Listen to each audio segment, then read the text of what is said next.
23 years ago, at the age of 19, I shot and killed a man.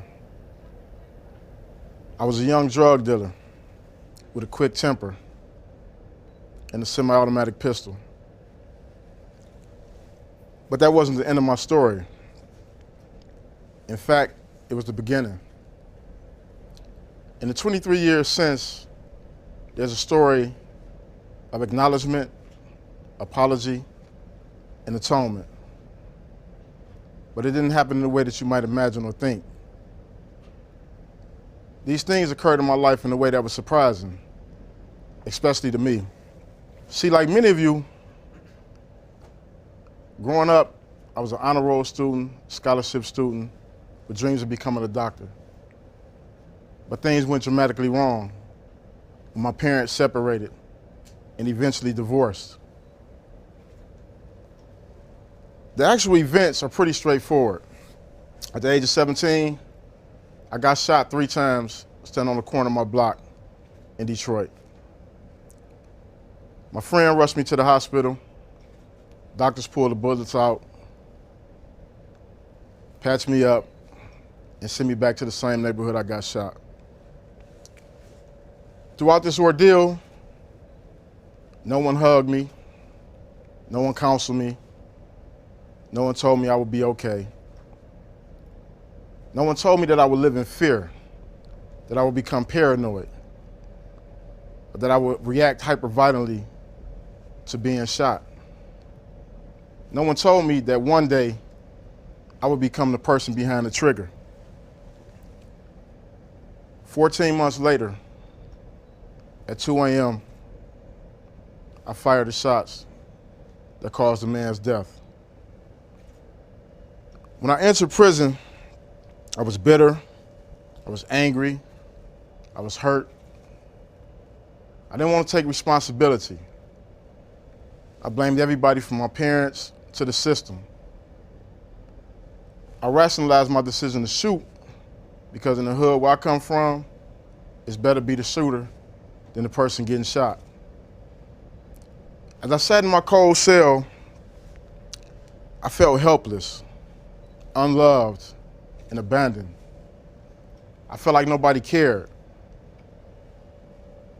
And I reacted with hostility to my confinement. And I found myself getting deeper and deeper in trouble. I ran black market stores, I loaned sharks, and I sold drugs that was illegally smuggled into the prison. I had in fact become what the warden of the Michigan Reformatory called the worst of the worst.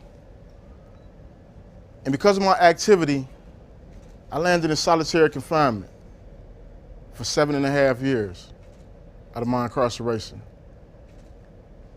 Now, as I see it, solitary confinement is one of the most inhumane and barbaric places you can find yourself. But find myself, I did. One day, I was pacing my cell when an officer came and delivered mail. I looked at a couple of letters before I looked at the letter that had my son's squiggly handwriting on it. And anytime I would get this letter from my son, it was like a ray of light in the darkest place you can imagine. And on this particular day, I opened this letter, and in capital letters, he wrote, "My mama told me while you was in prison. Murder." He said, "Dad, don't kill. Jesus watches what you do. Pray to him." Now, I wasn't religious at that time, nor am I religious now, but it was something so profound about my son's words. They made me examine things about my life that I hadn't considered. It was the first time in my life that I had actually thought about the fact that my son would see me as a murderer. I sat back on my bunk and I reflected on something I had read in Plato's Republic, where Socrates stated an apology that the unexamined life isn't worth living. At that point is when the transformation began.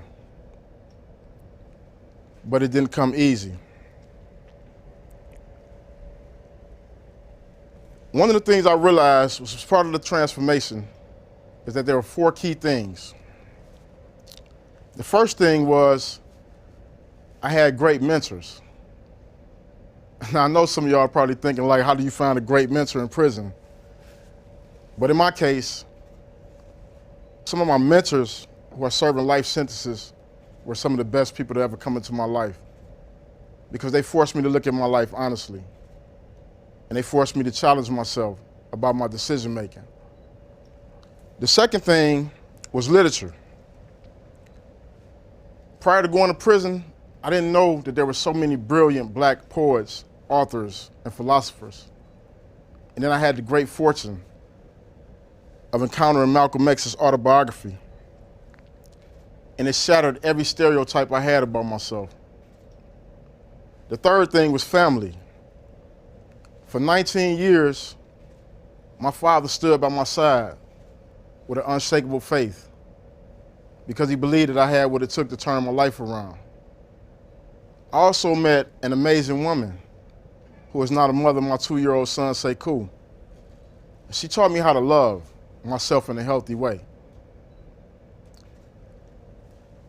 The final thing was writing. When I got that letter from my son, I began to write a journal about things I had experienced in my childhood and in prison. And what it did is it opened up my mind to the idea of atonement. Earlier in my incarceration, I had received a letter from one of the relatives of my victim.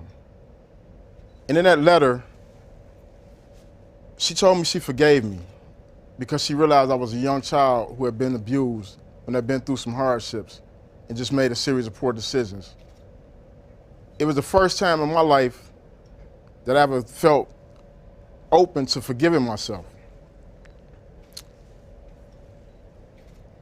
One of the things that happened after that experience is that I thought about the other men who were incarcerated alongside of me and how much I wanted to share this with them.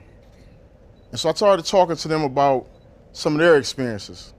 And I was devastated to realize that most of them came from the same abusive environments. And most of them wanted help and they wanted to turn it around. But unfortunately, the system that currently holds 2.5 million people in prison is designed to warehouse as opposed to rehabilitate or transform. So I made it up in my mind that if I was ever released from prison, that I would do everything in my power to help change that. 2010, I walked out of prison for the first time after 2 decades. Now imagine, if you will, Fred Flintstone walking into an episode of the Jetsons. That was pretty much what my life was like. For the first time, I was exposed to the internet, social media, cars that talk like Kit from the Knight Rider. But the thing that fascinated me the most was phone technology. See, when I went to prison, our car phones was this big. It required like 2 people to carry them. So imagine what it was like when I first grabbed my little BlackBerry and I started learning how to text. But the thing is, the people around me, they didn't realize that I had no idea what all these abbreviated texts meant. Like LOL, OMG, LMAO. Until one day I was having a conversation with one of my friends via text, and I asked him to do something, and he responded back, K. And I was like, what is K? And he was like, K is okay. So in my head, I was like, well, what the hell is wrong with K? And so I texted him a question mark. And he said, K equals okay. And so I tapped back, F you. And then he texts back and he asked me why was I cussing him out. And I said, LOL, F you, as in I finally understand.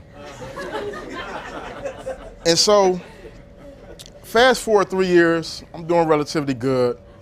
I have a fellowship at MIT Media Lab. I work for an amazing company called Be Me. I teach at the University of Michigan. But it's been a struggle because I realize that there are more men and women coming home who are not going to be afforded those opportunities. I've been blessed to work with some amazing men and women helping others re-enter society. One of them is my friend named Calvin Evans. He just served 24 years for a crime he didn't commit, 45 years old. He's currently enrolled in college. And one of the things that we talked about is the 3 things that I found important in my personal transformation. The first being acknowledgement. I had to acknowledge that I had hurt others. I also had to acknowledge that I had been hurt. The second thing was apologizing. I had to apologize to the people I hurt. Even though I had no expectations of them accepting it, it was important to do because it was the right thing. But I also had to apologize to myself. The third thing was atoning. For me, atoning meant going back into my community and working with at-risk youth who were on the same path, but also becoming that one with myself. Through my experience being locked up, one of the things I discovered is this. The majority of men and women who are incarcerated are redeemable. And the fact is, 90% of the men and women who are incarcerated will at some point return to the community. And we have a role in determining what kind of men and women return to our community. My wish today is that we will embrace a more empathetic approach toward how we deal with mass incarceration. That we would do away with the lock them up and throw away the key mentality, because it's proven it doesn't work. My journey is a unique journey, but it doesn't have to be that way. Anybody can have transformation if we create the space for that to happen. So what I'm asking today is that you envision a world where men and women aren't held hostage to their past, where misdeeds and mistakes doesn't define you for the rest of your life. I think collectively we can create that reality, and I hope you do too. Thank you.